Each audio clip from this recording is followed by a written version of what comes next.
Why hitting people lowers your self-esteem. Most of the time in my black pill phase, I would just be in school and envy all the other successful guys. I was having good with girls and money, etc.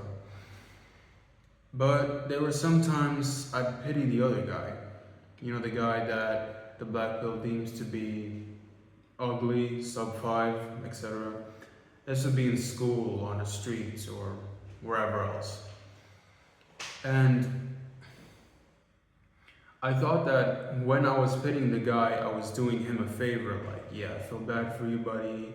You know, you're in the struggle. You're not alone, etc. Stuff like that. Couple that with me getting some brownie points from God. You know, yeah, I feel bad for this guy, God. You should probably bless me because I'm such a nice person. You get the gist. All that really did was just make me weaker, like as in mentally weaker, pitying the other guy. I realized that what I was doing was just putting myself in a black pill circle jerk. And my purpose is too big to join in on the gay parade. I can't be doing this, all right? After all my dreams and aspirations, my visions, my talks with God, I cannot be doing this pity bullcrap. I can't give others pity points. I gotta stop. And I gotta stop doing the same thing to myself, because the times I wouldn't pity others, I'd pity myself. You know, like, Adrian, oh my gosh, you were meant to be this. You were meant to have this and what this guy has, etc. But all you have is this, you know. You were meant to be this tall, but you're really this tall. You were meant to look this good, but you only look really, slightly below that.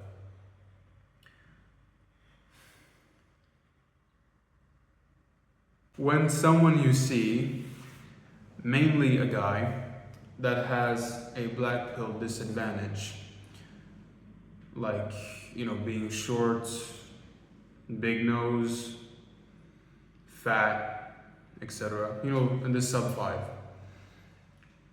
Don't pity the guy. Simple.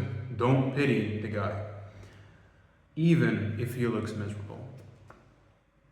Even if you see him and he looks like he's about to jump off his apartment building, don't pity the guy. All it does, let's say he's short, all it does when you pity the guy is, let's say, for example, well, I just said, if he's short. If he's a short guy and you pity him for being short, what does that do? Think of it for 1 second. I'll tell you in a minute. When you pity him for being short, all it does is emphasize you being short. Or him being short, sorry.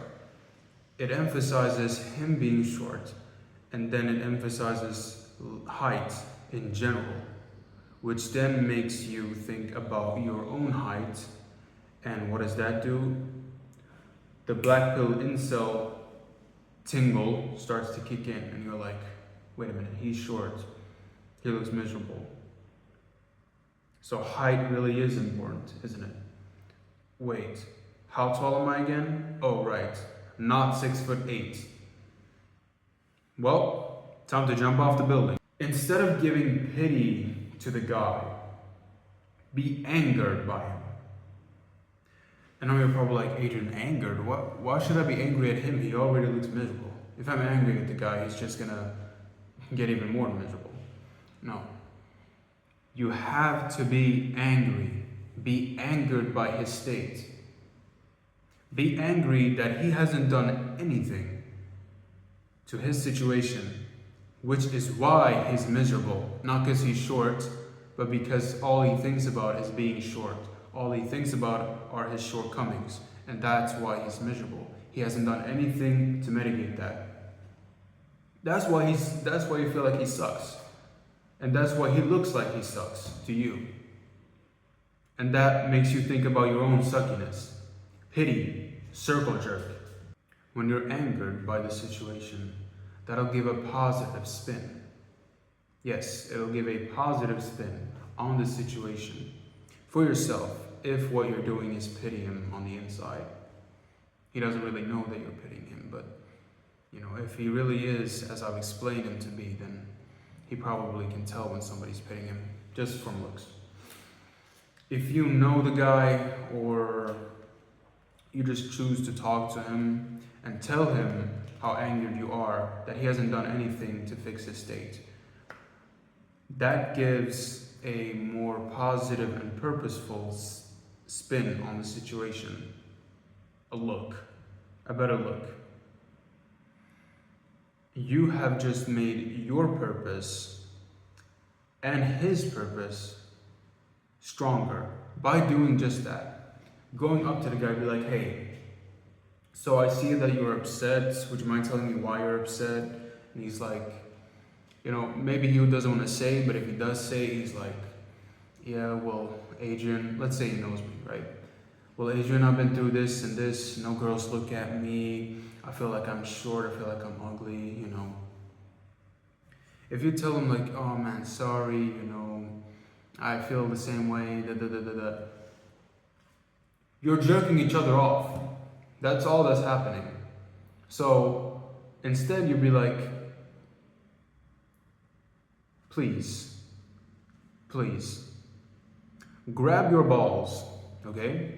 Grab your balls, go and do something to make you feel less miserable.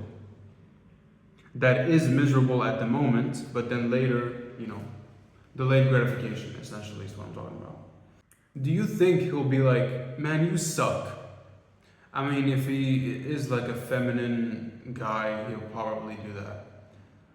But if he has even an ounce of masculinity in him, if he has an ounce of hope in there, if he's not completely finished, if it's not completely over, as the incels like to say, then he'll look at you with gratitude.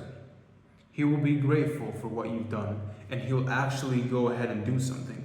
Now, maybe that'll be a temporary thing, he'll have the 3 a.m. motivation, and then that just leads to not doing anything, right? You still lit something in there. You've lit a fire for both of you.